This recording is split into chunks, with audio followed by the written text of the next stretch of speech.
Ja, för kvar fra här. Jag är välkommen till husmötet.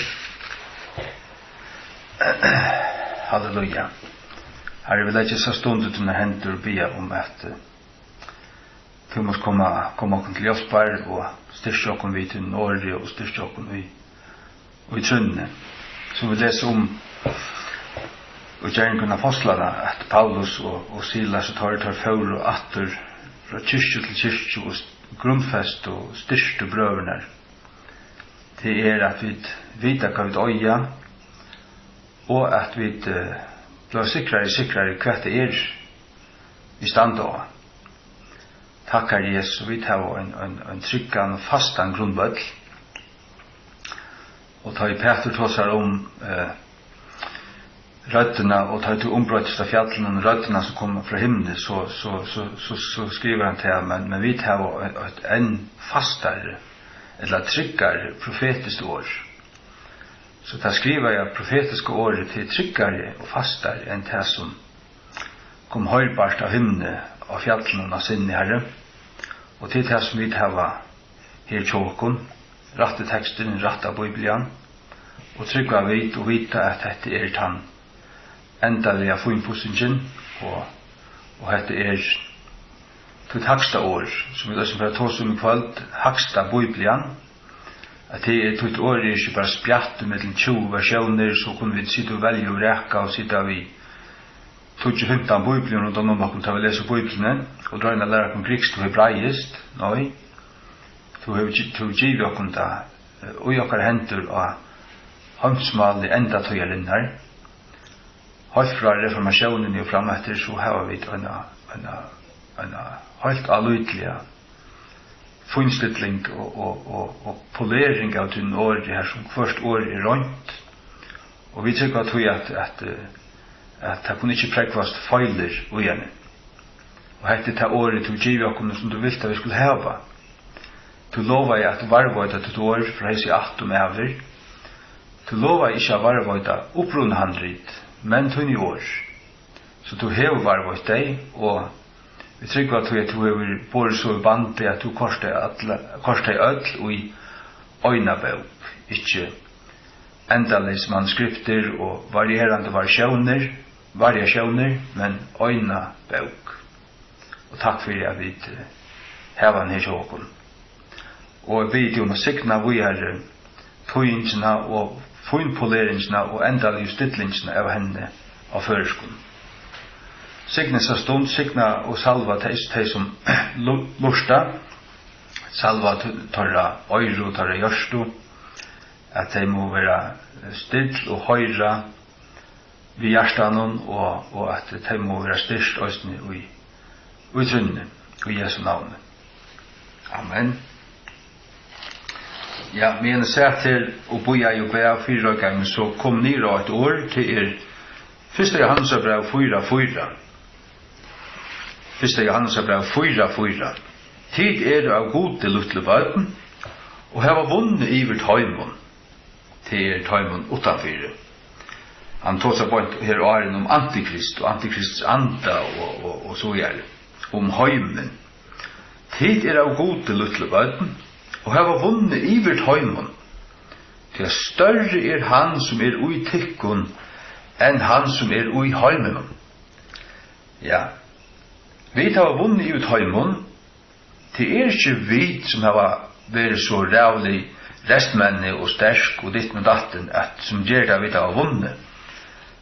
Men til er tog at større er han som er ui okkun, enn han som er i heimun. Og det er ikke alltid til at vi fer opp og fektast vid munnen og doa så vel og ta seg ut til å vinna argumentene. Men det er sannløgjen og det er året og det er tryggvinn. Han sier også at det heter det som vinner sier og høymen enn ta tryggvokkara, sier han også her i Johannes brev i omstanden. Enn ta tryggvokkara. Og han tryggven, hun honker ikke å lese luft. Det er ikke bare 8 dag og et annet morgen. Det er ikke det beste argumentet, det som gjør best. Det er ikke det som han sier som ser ut til å vinne, og som er best skåren for tungbanden. Nei, det er tryggvin, till tryggtar høylav, till Guds läran, till Guds år som i høylt, till det som God giv jokken, det som nyskriva, at vi standa og i tøy, at vi kjenner det og øyer det, og at vi ikke later det gleppa, men at vi sterk og fast, og grunnfast og i tøy. Og det hever, det jeg som sier til nyskriva, lad det komme Østen Fjær og lese at her tja Peter som siterer i, det 17. Peter, ja, 17. Peter 8, fra 16.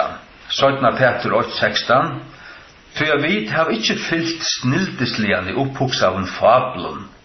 Ta vi kun gjør det kun tikkun, kraft og kom over Herre Jesus Krist. Men våre egna vittner til hans hatig. For at du ikke funnet på nekka, det var ikke leisa søver. Når ta våre egna vittner til hans hatig, så sier han hvordan. For at han fikk fra gode feiren høyre dult, ta det kom en slug rød til hans fra himne, fra henne i avbære dult, ta det kom en slug rød til hans fra henne i avbære dult. Hesen min hottelska i sonur, og i kvarjon vel toknaver. Han der rødt kom vei ta han ble døttur, og òsni av ombrødinga fjallene i Matteus 16. Så sier han, og hesa rødt som kom fra himne, hørte og vit, ta i vit var vi honom og hinnen høyla i fjallet, hver var det høyr, det var Peter og Johannes og Jakob. Og Bibelen sier at hvert år og hver søk skal standa først vid 2 eller 3 vittnen. Tøy tog Jesus trutjar vi, og tøy sier han, hesa rødt, har du vit, tøy var altså trutjar, som kunne vittna det. Henta rødden kom her, og tar sjau Jesus og Moses og Elias her, og han skoin og dult, og ikke noen dulda likame. Men, så sier han vågjare, han sier altså hetta hente og at han holdt det her at han dulten kommer rødt ut fra dultene ut fra ljøsene tale en rødt hesen min hottelska i sonur. Men så sier han i vers 9 vi tar òsne et møyra fast profetiår et møyra fast et fastare profetisk år hva er det? Jo, det er skriva i året profetaner, lauen, evangeliene og brøv Paulus her, og allmenne brøvene og oppenberingen. Etter kvarjen til gjøre vel etter gjøre gater, som etter en ljøse som skoiner og gjør en myrskom plasse, inntil til latte for ideen og derstjødene røyse og gjørsmutikkere. Vi skulle gjøre det som gater, som en ljøse som skoiner og en myrskom plasse, vet at det er myrsker under lommokon. Men Guds år gjør opp dette ljøse. At vi vet at det kommer skal, vi vet at Jesus har sagt, han sier at det skulle komme forfylking og trångt og emisk tekjen og i endatøyene, hvordan det skulle være. Nei, vaksande hjertoftar, strui mittel folkaflokkar, og krutsk, og gramlingar, og krutsk, og drepsøtter, og alt det her, tar vi suttja til veksa og kulminera, så sier han, ta skulle litt opp høyden okkara, til at okkara endurløysing narskast. Så sier han, inntil det latte for ideen, og derstjødnan ryse og gjørsmutikkara, at det skal latte for ideen, det skal komme til enda skal komme dagsljøs, til ta Jesus som ratter og tusenar og ikke byrjar. Og derstjødnan skal ryse og gjørsmutikkara, til at alle loter være fullgjørter, alt profetien geng ut, og vi geng inn i en fullkomna tøy, en kvildar tøy, kvildar sabbat, og i tusenar og ikke. Dette må lese videre. Vitan hetta fyrst, at anki profeti av skriftene av nekkare privatare tøying. Det vil sige, det vil først tøyt privat, bare så som øyn og kvør ser det for godt, men det skal tøyast, og sin hold. Hvert profetisk år skal tøyast og samanhenge, og det skal jaunstillast vi öllum til profetiska. Så profetiet kom ikke i gamlare tøy vi vilja mans, men høylager menn Guds talavo, som tar våre drivner av halkandan. Profetiet kom ikke i gamlare tøy vi vilja mans, men høylager Guds menn talavo, som tar våre drivner av halkandan. Halkanden talar til døra, fødde til uidom, sendte døra, kallar døra, seg vitt døra, fjær og stilla til her og her, og tala. Og så blev det allt nyskriva. Och så kom Guds bådskap och Guds ord fram om hans Messias, om frälsarna som skulle komma först till Israel. Men att hesten frälsare skulle också vara sentur att öllun förstum gärarnar, östen till höjningarna, ständer i Solomon. Och tog frälsaren östen kom till okkara, jötan herdause, men så riste Paulus och Silas stöv undan fäutumsunnen och fäudet till höjningarna. Og så frälsaren östen kom till okkara. Men nei og kyrkjenar tøy skal enda og ta for god øysning at arbeida vi jødunum, og jødene skulle atler være frelstir, og til som tøy skal Jesus komme atter og så videre. Halleluja. Lät oss nu færre hitje etter sin her som jeg har tøyt for en måned siden, jeg atlet meg å gjøre det lunge, fikk jeg lære å gjøre det.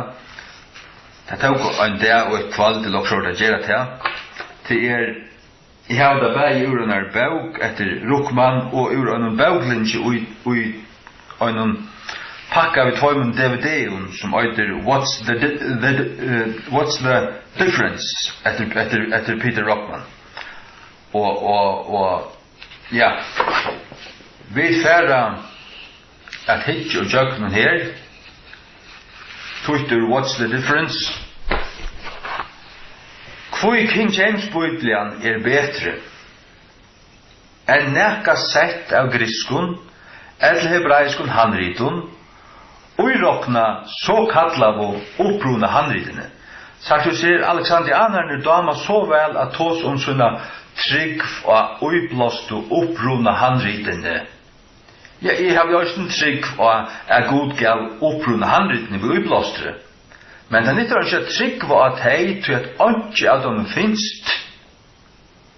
Vi kunne ikke trygg og at hei det. Hver Guds ord i det? Hever han varvått det? Hvis du sier, ja, han har varvått å oppruna malen. Ja, altså, her også en spjæring. Jo, jeg vil også si at god til å varvått som gjør å oppruna malen. Men det i middelen mengar versjoner her. Men så det til at vi tås ikke opprunna malene. Grekst ikke, altså, køyne grekst vil ikke tala som det har vært ha, enn til brøyt. Og hebraisk øysene, du varst vidt, til ikke okkara mal. Nå, vi trykker at vi god til å give sitt år, en fullkomna versjon, og det altså i Einar bøk, hon King James Biblian, og hon heimsmal i enda tøyren her, og henne heva vidt. Ja. Hvor King James Biblian betre enn ekka sett av griskun eller hebraiskun handritun, og i rokna såkalla og oppruna handritene. Nummer 8. Tøy hon til taks. Oppruna handritene jo ikkje. Og her har ikke vært til taks og i minst 1600 år. Her sier han til grikst. Oppruna grisk og handrit har ikke vært til taks. Og ikke oppruna handrit av gamla testamentet heldur til taks. Vi må trykke at hun god til å varvåta, og at han har brukt nekka menn, at sortere ut og at gjeva okkur just det retta. 2. Hon hever båret meire frukt enn oppruna handritene. Og i rokna tverkar fyrstu aldenar etter at de var skriva. Hon har båret mer frukt enn oppruna handritene. Altså fra 1611 og King James Biblian kom ut, hun færde ut allan heim. Alla større vetjingarna, protestantiske vetjingarna, og de engsttalande heimen, Amerika, England, Australia, Kanada og India, alla stand her som Guds årfjør, det var vi King James Biblian. Og det var frukt. veldiga frukt. Troi. Hon hefur år og setningadøylingar som mønt verur oppruna handliten ikkje høttu. Hon skriva av heimsmali 21. aldarinnar. Det var oppruna handliten ikkje. Hon skriva av heimsmali 21. aldarinnar. Halleluja. Og vi hava det. Det var oppruna handliten ikkje. Det var skriva av en mal som bare 8% av heimen ta tåsar i. Men så har Gud givet det til okkur, ikkje av griskun og breiskun, tog at Guds ord kan så vant tøyast. Det visste Gud langt og beina veien ta i kyrkjan føddest at han fyrste kvitsunno at det tala og øren tungumalen så som anden gav dem og at det ble tøyt anden tøyte det og de stod ikke her og tala og hebraiskun vi alle disse fremmande folkene og så skulle det tøyat ved noe tolkje og så skulle det tås om hva noe helt rett hva betyr det året her så nei, det ble tøyt det ble givet at tørra malen etlo malen her som var samlet her sammen av kvitsunno. Det viser til at Gud vil at hans år skal kunngerast av öllum malun heimsins. Punkt 5. Hon hever kapitla og versnummer fyrir lattelige at stedsetta skriftbrott og fyrir at avduka falsk skjöld og perversjoner av Bibelen. Oppruna handliten høyt til åndsj av hesson. Gamla testamentet resett i 4000 åra rujtjes til premillennial refugio. Hver for møte til hebraiska opprunalega var ikkje. Her var god løytøy og just hvordan det var resett bøkene i Gamla testamentet. At tar resett og der ørvelse enn hvert det ui til hebraiska Gamla testamentet. Og det var resett sånn at det en logisk refugio som sier at vi nu en tusenarrike. Jeg tror ikke å forklare at jeg har hatt noe som Ruckman forklarer, men jeg kan så gøy takke hatt at vi en tusenarrike, og hvis refugien rødt og fylgetøy, ja, så sier jeg bare veldig, altså, underfullt. Og det tror vi god brukt der til, akkurat hvordan det skulle være. Nummer 6. Lyftet til til kyrkjuna som var vårt i året, var givet til Filadelfiske kyrkjena, til åpenberingen 3:8. Og Filadelfiska kyrkjena var til 6 kyrkjer, tar man så fyrir og oppgjøtten tøyner og døyler da, man ser når skiftene var, nu her brøytes det, her frumkyrkjan og nasta kyrkjan, og så til 3. Her Filadelfiska kyrkjan, nummer 5 eller 6. Ja, hon nummer 6. Hon fra 1500 til 1900. Så kommer vi ut til Laodikeanske kyrkjena. Og til han som i det. Og om til Filadelfiske sier Jesus at hun var vårt i sitt år.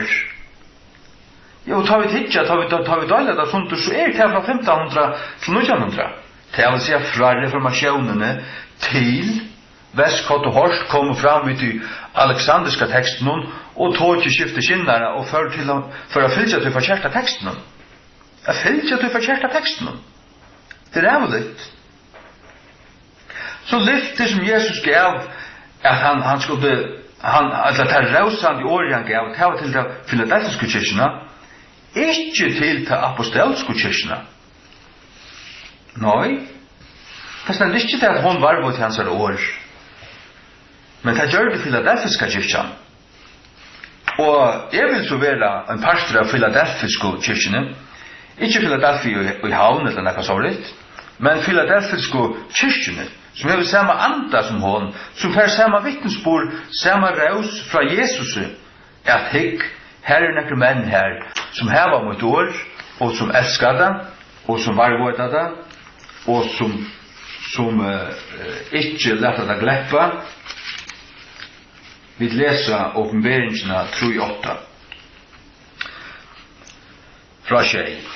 Og til angelen av kyrkjene i Filadelfia skriva, Hese ting sier han som høylaver, han som sannur, han som hever likil Davids, han som letter opp, og ikke med letter attur, og letter attur, og ikke med letter opp.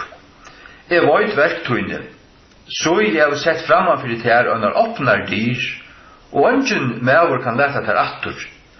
Så jeg tror jeg vårt luttla styrke, og jeg vårt varvått årmøtt, og jeg vårt ikke avnokta navnmøtt. Leser du det som Jesus sier til Filadelfiske kyrkjena, så fer hun bæra raus, hun tann kyrkjan av et eller annet som bæra for raus, og ikke rus. Og men hun er luttla mått, hun var voik, men hun avnokta ikke hans år, og her sørst du, at gjøre det størst vire ui Jesu eion. Sørst du, han sier, hevur varvot år mot, og hevur ikke avnokta navn mot. Navnet og året henga tatt saman. Og minnes du nu, du som lustar, minnes du hva hakre Guds navn eller Guds år?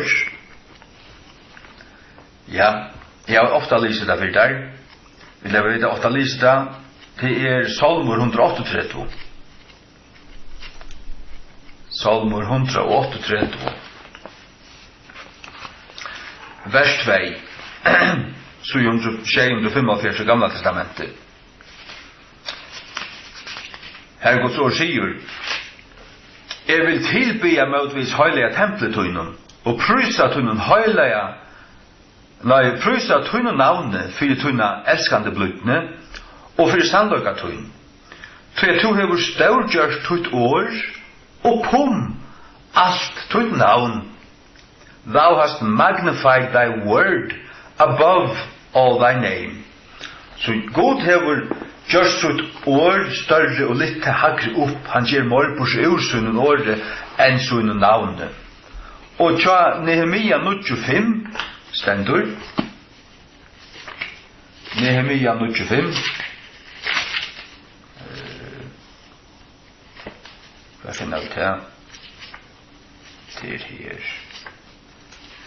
Esra Nehemia. Nehemia 95, altså i 638, her stendur, ta sødde levittane Jeshua og Kadmiel, Bani, Hashabnia, Sherebia, Haudia, Shebania og Petahia. Standi opp og valsigni herran godtikkara ever og ever, og valsigna veri tøyt durdsama navn, som opphevja alla signing og prus.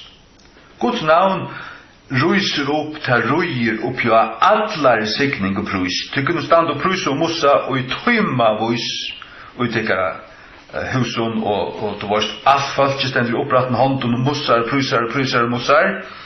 Guds navn omanfyrir alt det. Du kunne ikke prusa det nok. Det verst alla prus og tilbyan, men Guds år omanfyrir det.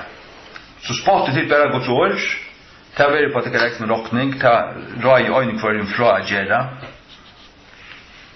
Jeg vil varvada Guds år og elska det, og så videre. Ja. Hikk. Vi færre hitje på alt som heter, hva skal vi sjå? Ja.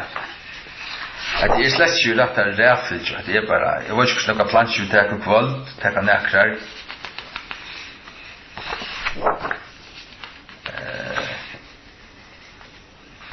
Ja, hikk.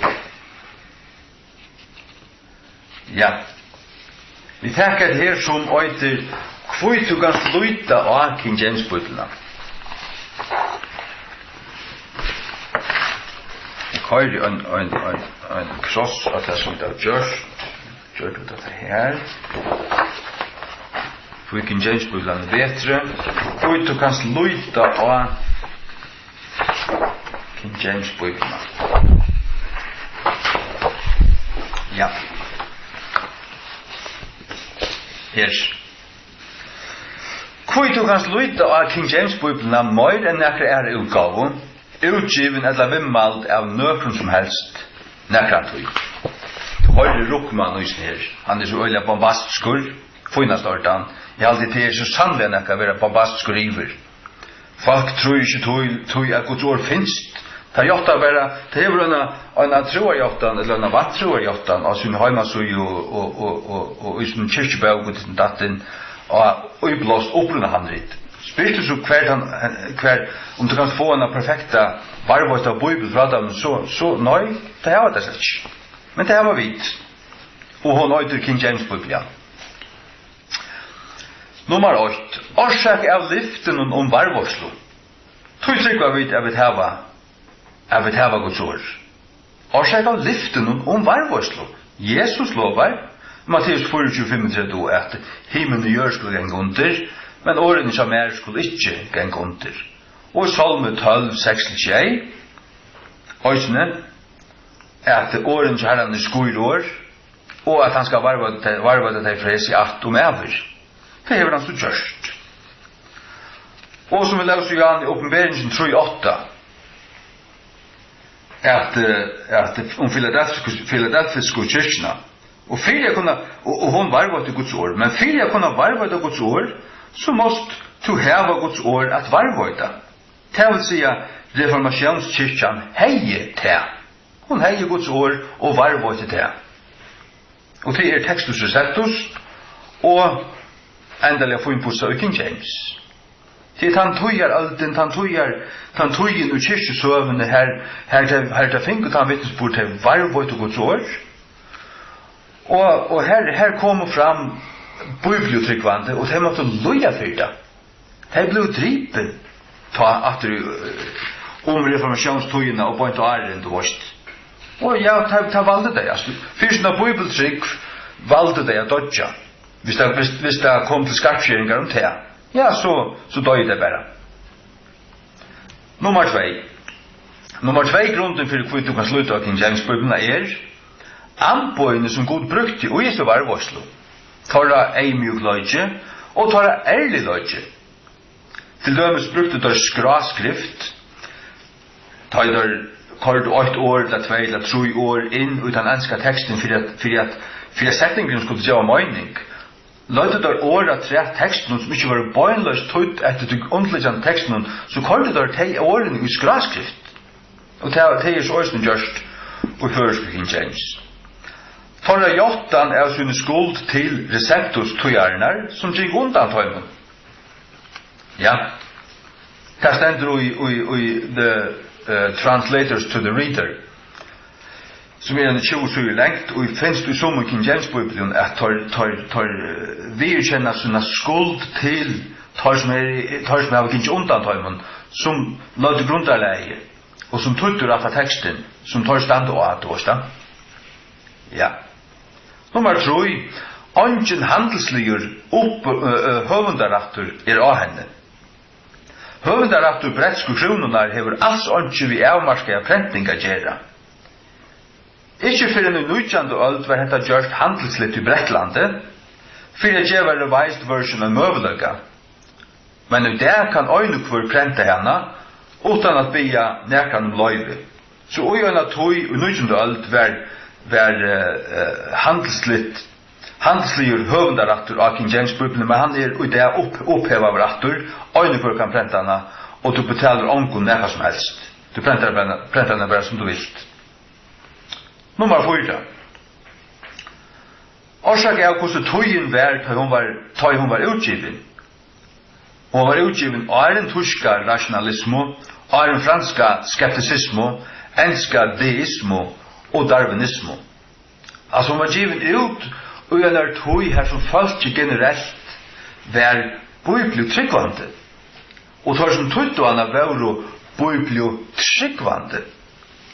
Av sånn, av av darwinismo, av deismo, feminismo, og atleismo nu det.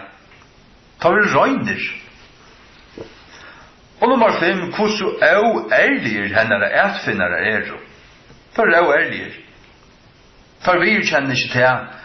Man ser det bare med linjene at tar atler nutja versjoner samarbeider seg vi King James. Til henne som du ikke tåler, til henne som du vil få trusbostor, Men det samarbedes ikke vi kvar annan. Nå, det samarbedes vi henne som standarderen til King James. Nummer 6. Vegna til overhøa plås hon gjever Jesus Kristi. Hvert øyn og gasareion aludande nutøyar tøying ikke gjever honom. Så i gjerningar apostlana 4:26 og 4 Timotheus 3:16 vi ankrar nutøyar tøying. Og gjerningar apostlana 4:26 sier King James at Heilige badens tuns Jesus Kristi of thy holy child. Allar moderna bibelnar sier your holy servant. Men ta året som stender her, som der tøya som servant, ta i ærastevne til dømes soner til en mann som Jesus grøtte i Markus 5. Her vil ta året tøyt som baden. Soner mun sjukur, sier han. Og til samme året som stender heilige badens tuns. Og i gjerningen av apostlene 4:26. Men stender thy holy child, og hvis du falskene her be til Guds fægers, og sier vi navn i heilige badstuns. Det vil si at her lærer man og understryker Jesus Kristi goddomlega, at han er sånne gods, men tar brøyda det til heilige tænare tuns. Og 4 Timotheus 3:16 som vi kjenner vel, Mykjelig løgndardom er godligleikans, god var givet til kjennare i kjøttenen, tar brøyda det til hansum, og i ødlom moderne av tøyingum. Nummer 6. Klarer tegnene om evnaturliga lorslo og i ræfylgjene av baukunum. Her skal standa evnaturliga lorslo og i ræfylgjene av baukunum og oppsetting av versen. At det ikke helt grøyger i hva det mener vi her, men evnaturliga lorslo og i ræfylgjene av baukunum, det er samme som vi løser i Jan, at det er premillennial, hvordan setter bøkene opp i Gamla testamentet, og oppsettings av versen. Nekvast er en særst og tøling av versen, tøling av versen er profetisk. Ja. Vi venter oss ned vi og for at lese dette som øyter. Herra trygg, motsatt herra vantrygg. Herra trygg til vid King James bibeltryggvande, og herra vantrygg til de som trygg var uiblåst opprunna handrit, men som ikke kunne ta en bibel opp og sige hendan er perfekt, hun er fullkommen utan nærkran feil, jeg har Guds ord hette til. Det kunne det ikke sige. Vi sige hendan bøtjen er uiblåst, og da halder vi denne King James bibel opp. Alexandrianer til doktor Vantrygg, så du vet du herra trygg, men tar du doktor Vantrygg, tar du doktor White, og doktor ditt, og doktor datt, Bart Ehrman, og æra klottar, tar sier hon vær uiblåst, opprunna handlitene vær uiblåst, men ikke langkur. Hva er dette til? Vi sier, hendan bøtjen er Guds ord, tar sier til hon inneheldur bådskap sannløygans. Til hon lærer til ratta. Du fart til ratta vi, om ikke her så onker ærestane. Hatt ikke en troerjatan som jeg vil overhøver her og lot i. Vi skal ikke geng undrat her. Vi sier, når vi sier, God skriva i hessa bøk, to at jeg lyser henne. Tar sier, det gjør ikke at ikke ordentlig, men du sært haldarmyndene. Eller det sier at han skriver i opprunna handlitene, men så er det brøtt, og det har vi haldar bådskapen som nok lunta. Sørst du? Vi sier, vi har orsaka, au feil bæro, god uiblåst og bøyblina. Vi sier, vi har au feil bæro, god uiblåst og bøyblina. Tar sier, vi haldu han øyna fer, men vi mistu hana. Ongen tøying kan være god innblåst. Hatt det som det sier, at ongen tøying kan være, at du misser inspirasjonen bare du tøyer, så er det ikke langer uiblåst. Nå tycker tog är god som brukte Paulus, Markus, Johannes och Peter att skriva.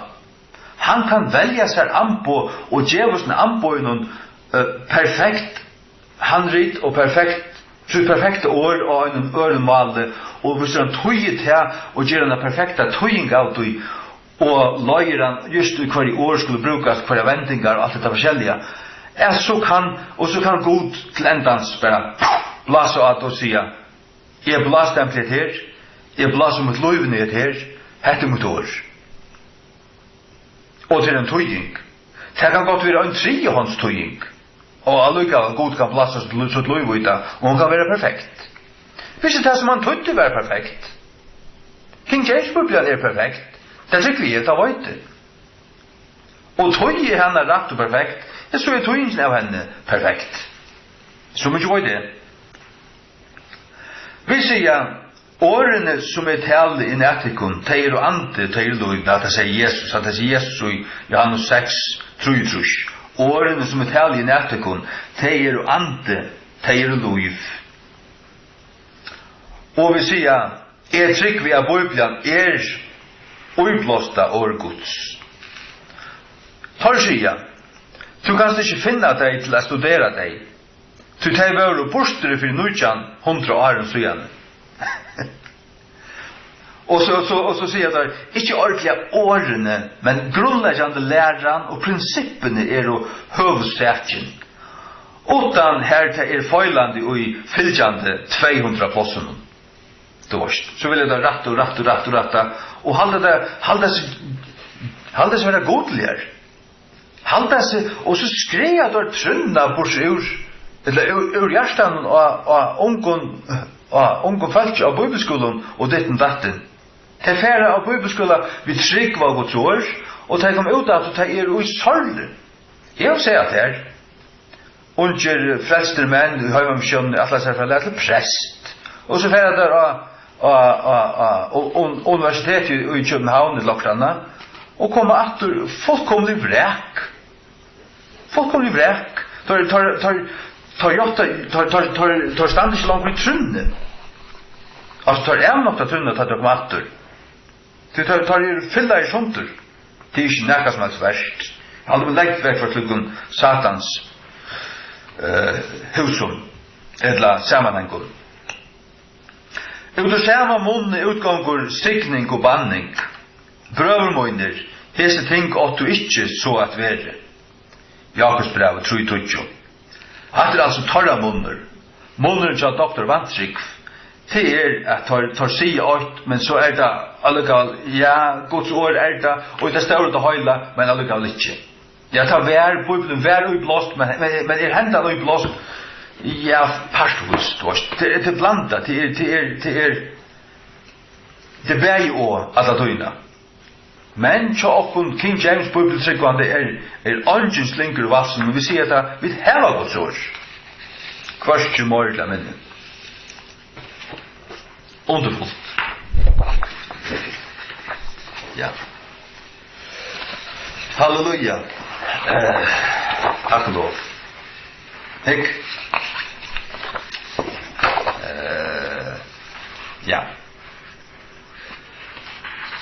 Lad oss ikke på et her som sier griske teksteren sier det noe som der sier griske teksteren sier og så her var der ankra leksikon der her var ankra utgave av griskon og der sier griske teksteren men tar lett at ikke vite at det uteljande utgaver av griskon teksten og tar skratt nå i tvei i disse tekstene. Altså, det tver familjer til Textus og Receptus, og så det den Alexandriske teksteren.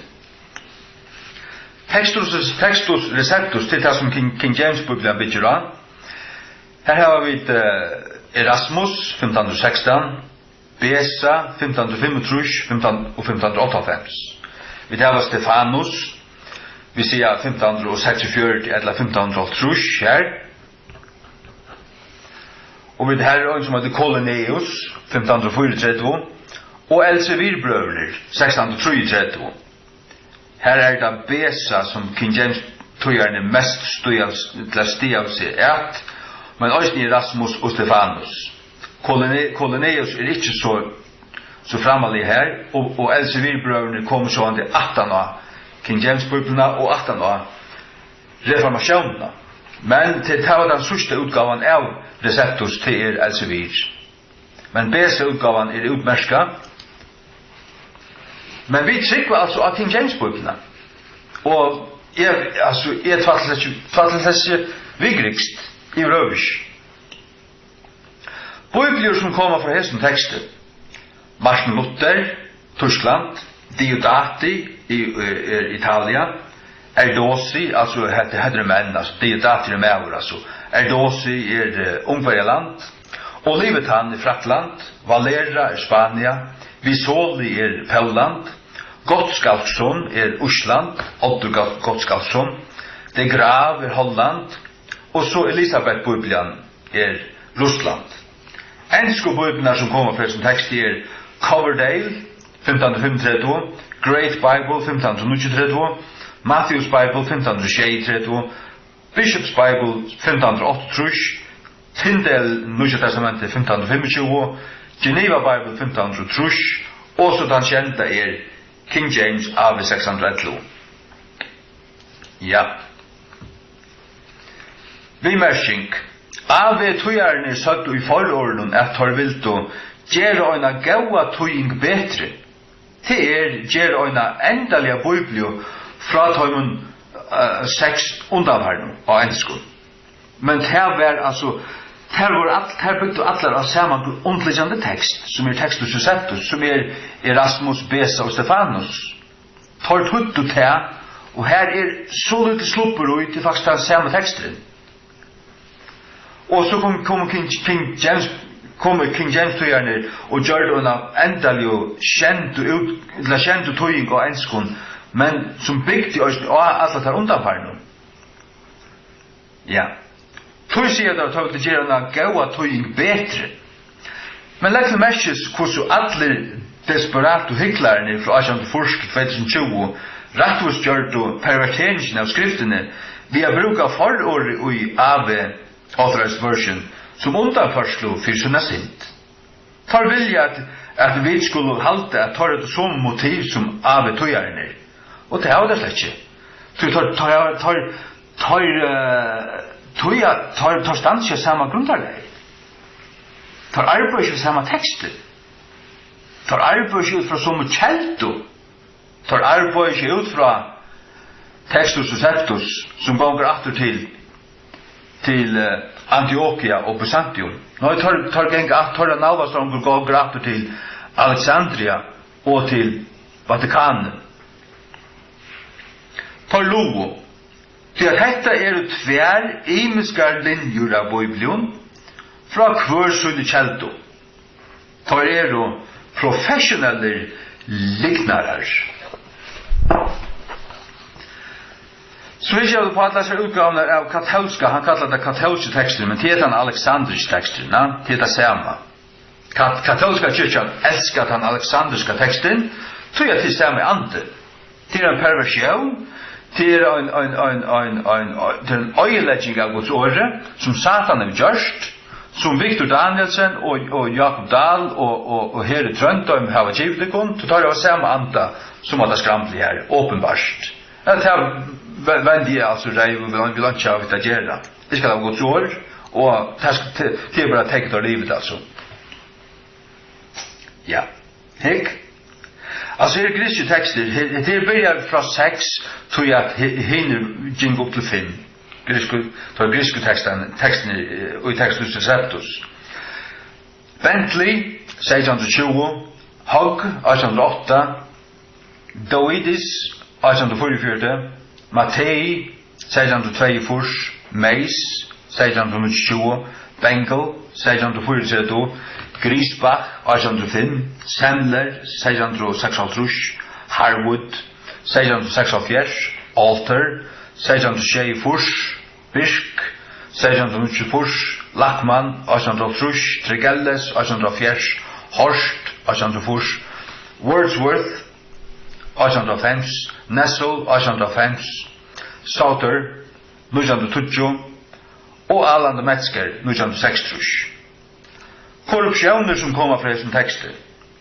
New World Testament, Jesuit Reims-bibelen fra 1620, Rotherham, Fenton, New International Version, Weymouth, CEV, ASV, RV, NASV, RSV, NRSV, New American, New Jerusalem, Good News, Riverside, ESV, 20th Century, Knox, Williams, NEB, Living Bible, Amplified, Dahl, Victor, Nujushottmalen og allar ærar fra hver jottan som kommer fra nøkron som helst. Der jo egyptiskar korrupsjoner. Og da vet vi. Altså, hatt ikke bare noe som haltig, hatt det lever ikke som grov år, hatt det lever ikke som utspytling, hatt det lever ikke som skandala, hatt det fakta. Fakta. Og vil du ha fakta, så kan du fære inn og en armasur som heter KJV, eller KJV Compare, .fo, eller com, og løyde her. Her sagt du bare mån, atna mån. Og, ja. Halleluja. Jeg var slett ikke hver jeg plansjer å tenke ned, men vi tenker ordentlig her på, ja. Pitcha der jøkken bare. Ja.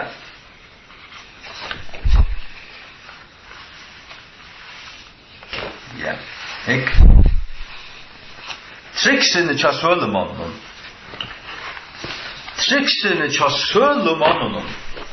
Og for Solomon til, ja, det har vi sett.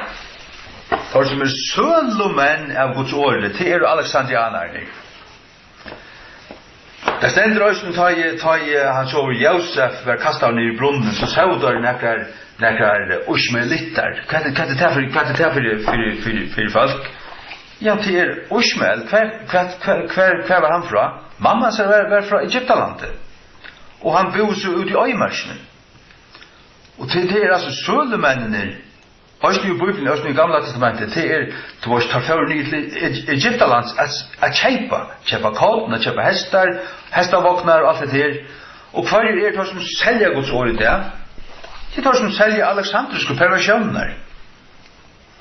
Men det som kommet holdt vi i samband med King James-bibelen, det kyrkjer og som har prentstover og kjattlaren og folk og kyrkjene gjør sånne frutøy og sånne frivillige og arbeidskraft til å prenta bibler og så vil det selter for framløsleprus og så kan du ståle hvis du ho og så prenta der sånne tusendavis av første King James og i først ikke betale og det skal gjøres til å ha en mission til å brenne for særkene det ikke inne for the money altså ikke inne for the money og det jeg heller ikke jeg selger ikke Guds år jeg gjør det triksene til Solomonen fra 1840 til 220 det triksene nummer 8 griske teksturin sier jeg vet akkurat stedfast til at her 24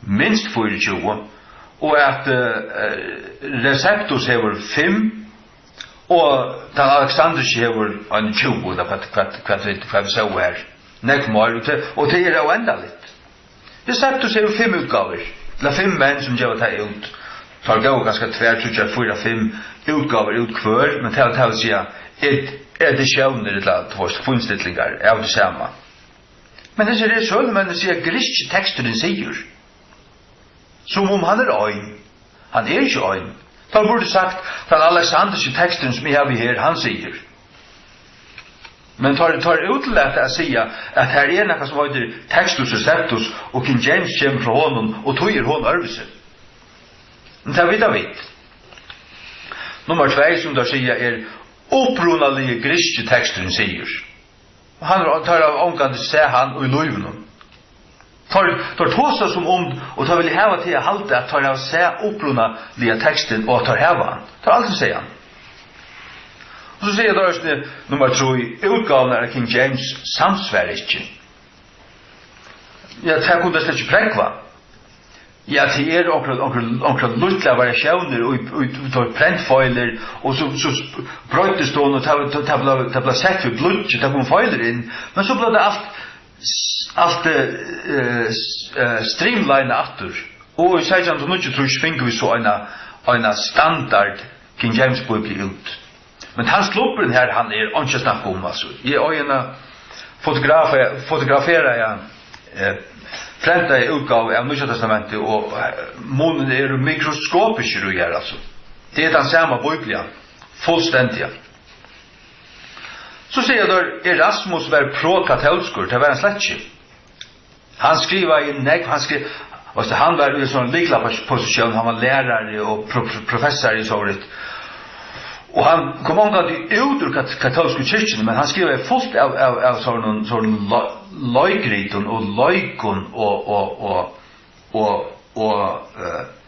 baugon ösnen som ja, faktiskt ösnen åpenlust och bort fram avtug av korruptionen i katolska kyrkan.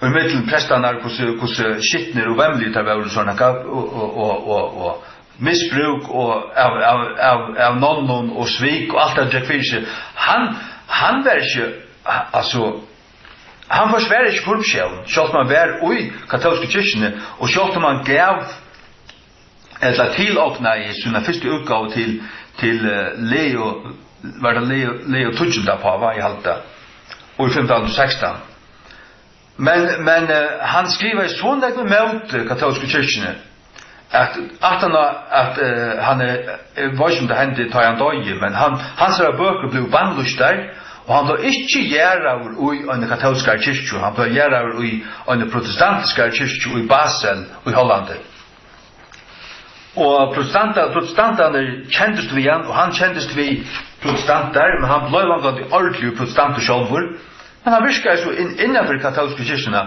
och vi såg ett protestantiskt hjärta i någon Tui tackar vi gode för han och vi känner han. Tar sig just när han har bara ung handrit. Det säger inte för jocken. Vi såg så när på att det gamla handriten för Alexandrio blev korrupterade långt och fyrst och och tre och allt. Till gamla korruptioner. Sånt där var skriva och Jaura skin så är det bara väl varvåtar gnostiska korruptioner. Och det att Erasmus för en större part kanske hej ung handrit. Kanske från 1100 1000 och ett annat såret.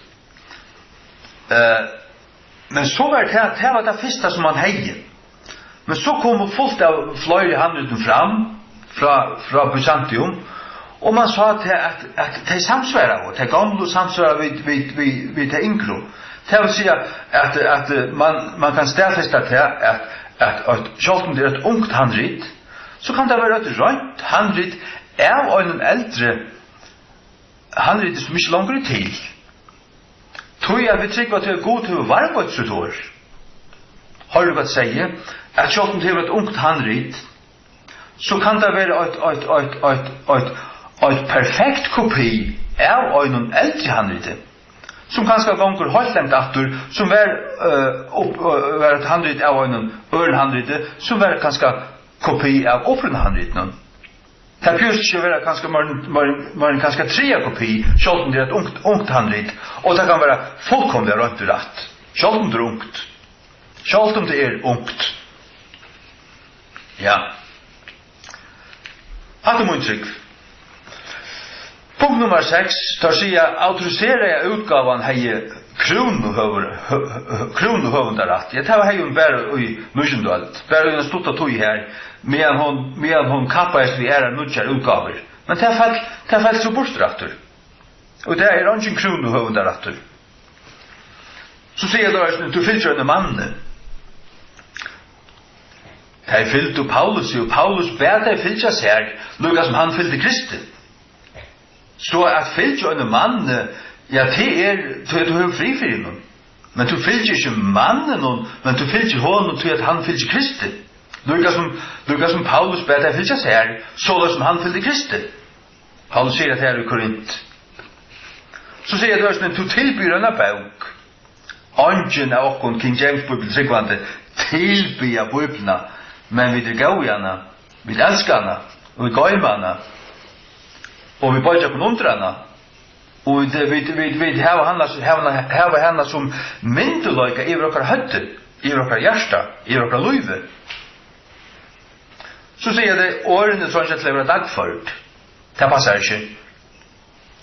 Vi som älskar King James Bibeln och brukarna, vi lärer kött allt åren ju här, det är mittel 5 och 600 arkaisk år.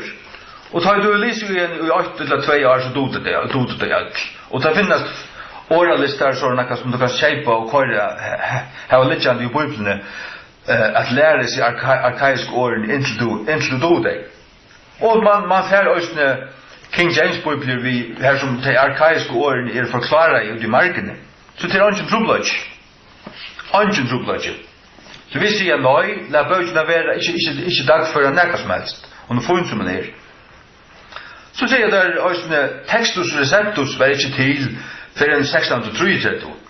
Och till också ett tricks och egentligen anliggande. Tror jag att Elsevier-brøvene gav texten og navnet textus receptus. Men det var den samme teksten. Det var grunnleggende samme teksten og samme kjeltan som hinner fyra hadde og arbeidet vi som kom og æren Elsevier-brøvene. Og til at teksten fikk navnet textus receptus og 1633, mest ikke det at han ikke var til og æren. Han var til og æren. Så sier jeg utgaver av receptus varierer. Jag får säga det. Alla alltså utgavar av allon kunde variera. Men vi tycker vad som tog att vi då finns ju en ändligen myndlöka och det är Charles King James Bibeln. Men utgavar av receptus varierar inte näck. Öliga lite. Så säger det en målfröjlig bröjting ut hui en fejler. Så att detta säger Alexander Annar. Varst du tar man tojer så är det anko toj att man att ting agriskon är här som några hatter och här som några år och tojer du det år för år så leva det har märkligt att du kan inte göra det. Så väl du tar närmasta och ta som är tillsvärande att toj normalt. Det är det som var just och i engelska King James. Men tar gör det samma. Tar så ut alexandriska gas. Tar bröjda östne malfröjliga tojer och sådana där. Men tar vilja bara pilka efter åkara bibel, så tar vilja att vi skulle hålla det här under fotlig fejlund. Och tar gautaka vid överöverkör. Nummer 13. Tar säga ingen tydningar med sig lärda öjlögt och i NASV, NIV, ESV, JD, LAVT och så vidare. Jo, det är det där.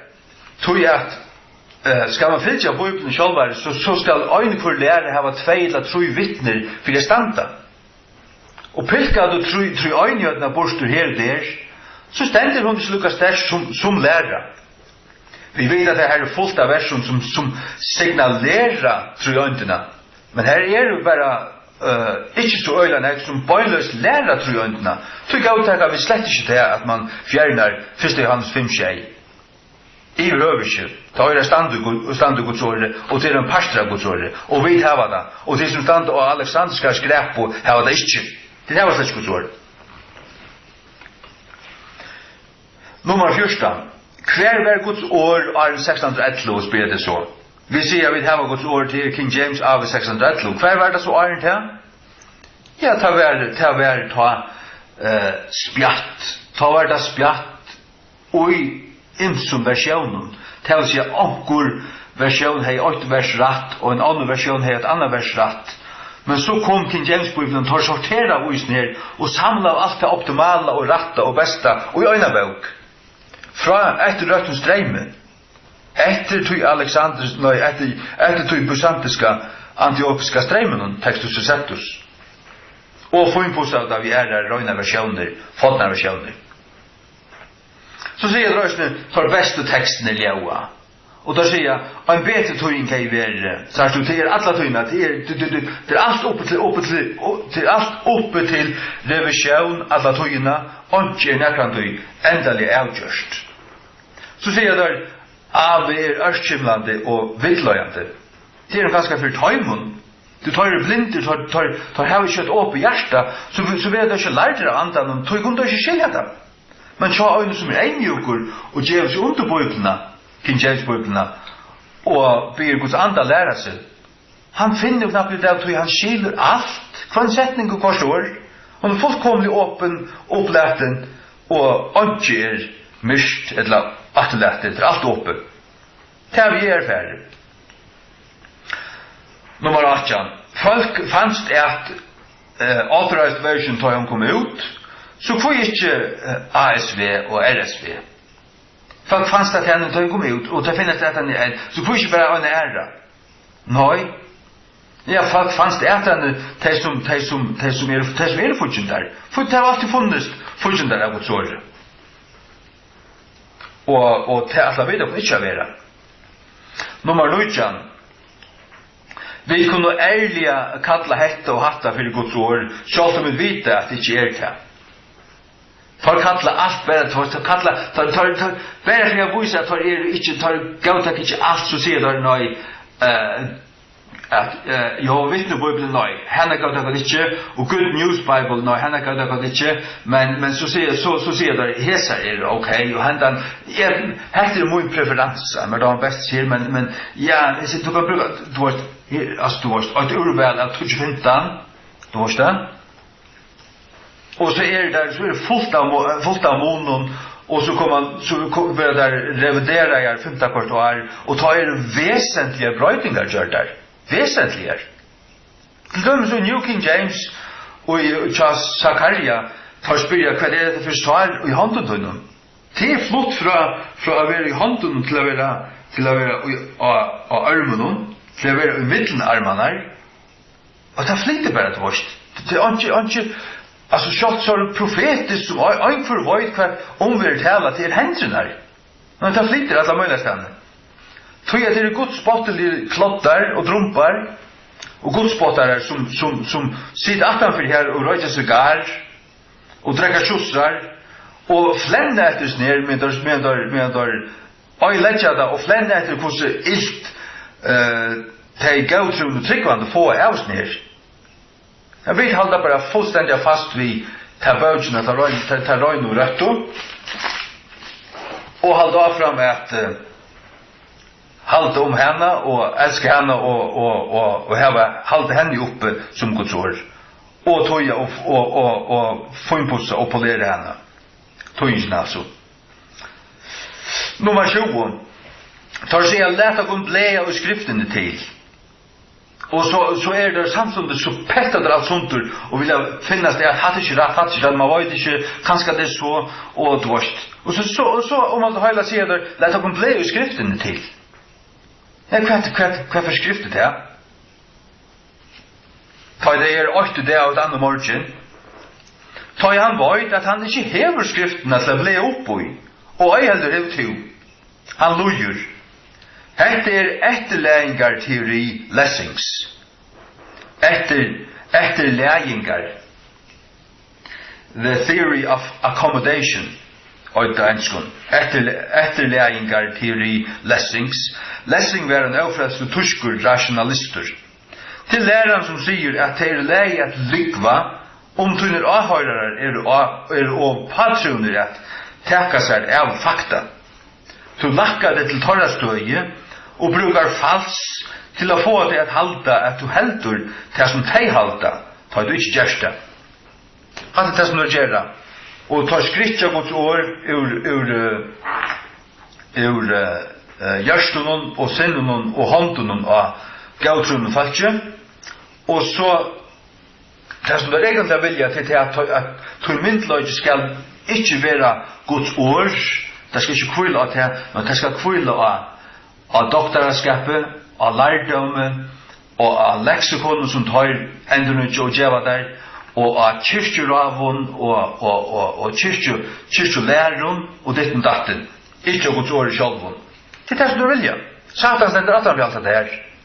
Satan stender ikke attan for det at vi sier at vi har en perfekta bok som Guds uiblåsta og varvart år, og til det som okkara øynast efste myndløgje, og vi får fylgje henne og akta henne.